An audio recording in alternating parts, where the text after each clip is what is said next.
Un panorama desalentador.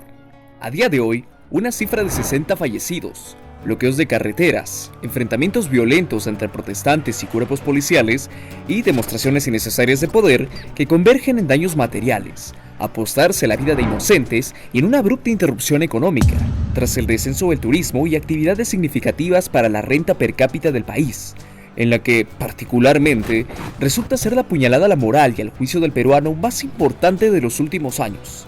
A poco más de un mes desde que el elemento ciudadano se alzara tras el fallido golpe de Estado del 7 de diciembre del 2022. De los grandes monopolios y oligopolios, no es posible que un campesino gobierne al país y lo haga con preferencia a la satisfacción de acuciantes necesidades de la población más vulnerable, no atendida en 200 años de vida republicana.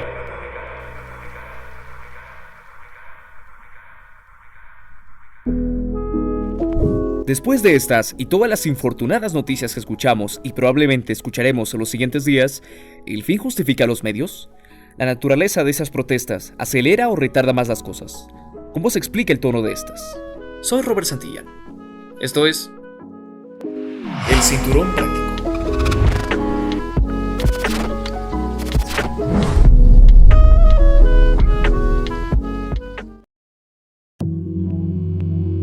Al margen de culpables con nombre propio, lo que pretendo plantear en este video, sin caer en la imagen de un cegado romántico o la de un fanático parcializado, es ofrecer la reflexión sobre la situación que atravesamos de un ante todo ciudadano, siempre respaldada por argumentos e información que justifican la misma desde mi posición y la del perfil de este canal. Para los archivos, el origen de las protestas se remonta desde el mencionado fallido golpe de Estado del expresidente Pedro Castillo.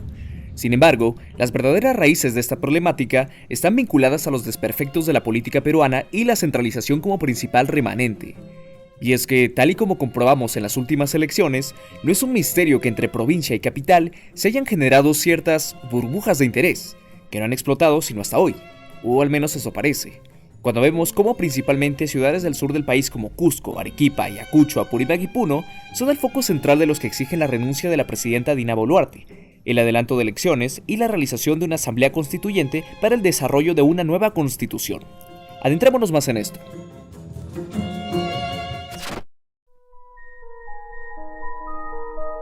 Con la llegada de Pedro Castillo al poder, las ciudades de la Sierra Sur del Perú, mayoritariamente de una modesta posición económica y dedicadas especialmente a la agricultura, se vieron a sí mismas a través del nuevo mandatario.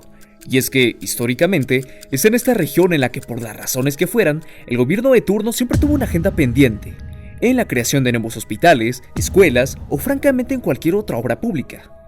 Y si le añadimos que la incompetencia por nula preparación o simplemente corrupción de sus propias autoridades regionales les hayan casi condicionado, por favor comprender el uso de la palabra en este contexto, a asumirse en la minería ilegal, el transporte informal y el contrabando, además de que en el Perú, tanto antiguo como contemporáneo, la cultura andina nunca se ha integrado en su totalidad a causa del impresionante racismo que nos caracteriza, podemos cuanto menos entender la decepción, la frustración, la impotencia y el estallido colectivo de nuestros compatriotas.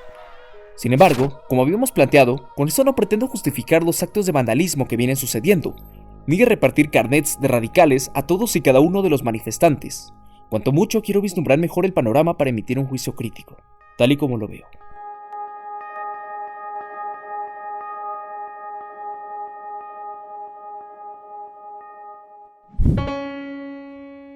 Paulo Freire, filósofo brasileño de los más importantes del siglo XX y considerado el pedagogo más importante de América Latina, en su libro Pedagogía del Oprimido, divide a la sociedad en oprimidos y opresores, donde el oprimido posee males como el sentimiento de incapacidad, el fatalismo y la deshumanización.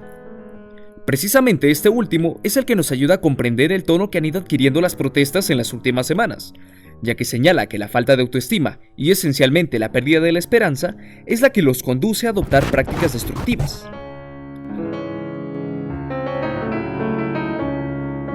Aterrizando esta lógica, no es que los manifestantes cumplan a rajatabla el perfil de oprimidos, pero es más que evidente el sentimiento que en sus mensajes parecen estar difundiendo tras las, por ejemplo, recientes marchas en Lima, o viajando más hacia el pasado, el arequipazo en 2002 contra Alejandro Toledo o el aymarazo en contra de Alan García en 2011, por lo que no es casualidad que las marchas contra el Estado y la burocracia limeña que más lejos han llegado hayan sido las del sur del país.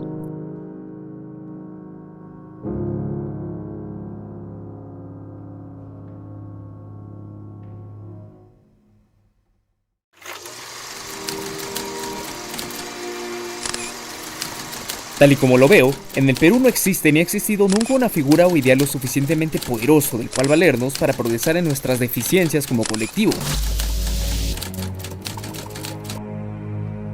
Quizás sea la pasión por el fútbol o la admiración global que se tiene por nuestra cultura y gastronomía lo que nos une momentáneamente, pero seguimos viendo mandatarios e instituciones corruptas, del mismo modo que comentarios racistas y clasistas escuchamos en mercados, escuelas, el trabajo o hasta en nuestra propia casa. Es importante destacarlo, puesto que después de habernos adentrado en la problemática, deducimos que el problema no se encuentra en si Pedro Castillo, Dina Boluarte o los manifestantes cometieron según qué crímenes, sino en nuestra capacidad de cómo afrontamos y vivimos nuestras propias vidas. Y sí, es más fácil pegarle a un niño que educarlo o robar para sobrevivir, pero debemos de luchar en contra de nosotros mismos, contra nuestra inherente naturaleza, para ser mejores y finalmente poder morir dignamente.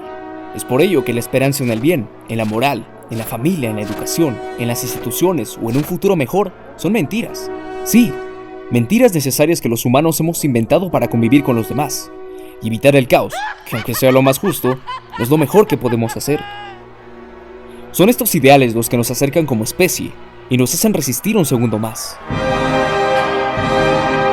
Los corruptos utilizan la mentira para encubrir la verdad y los artistas para mostrarla, porque los humanos somos fácilmente corruptibles. Pero las ideas son a prueba de balas.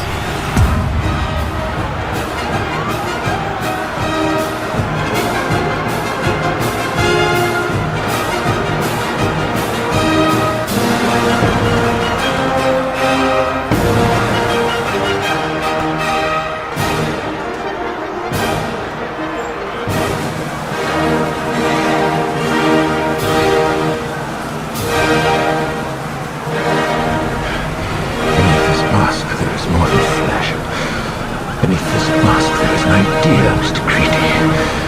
And ideas are bulletproof. Y ya sabes, si disfrutas y deseas de más contenido como este, sígueme en mis redes sociales. Muchas gracias por vernos.